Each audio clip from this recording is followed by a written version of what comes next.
नमस्कार, मी स्वाती प्रमोद पाटील। मी Gayatri English medium school Moshi येथे शिक्षिका म्हणून कार्यरत आहे।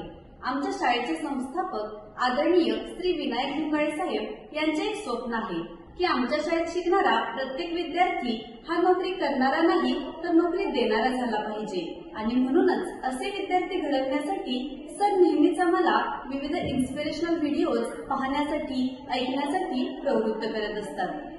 त्यातीलच एक व्हिडिओ म्हणजे आदरणीय रवी शर्मा यांच्या आयुष्यावरील त्यांचे भाषण।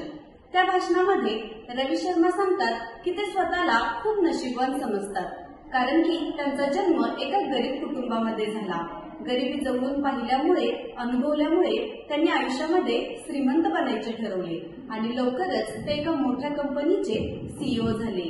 जॉब करत असताना त्यांच्या लक्षात आले की फक्त नोकरी करणारा माणूस आयुष्यामध्ये काही मोठं करू शकत नाही, म्हणूनच त्यांनी सीईओ पदाची नोकरी सोडून समाजकार्यासाठी स्वतःला वाहून घेतले।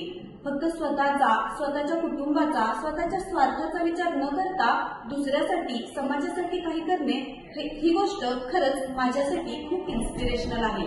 धन्यवाद।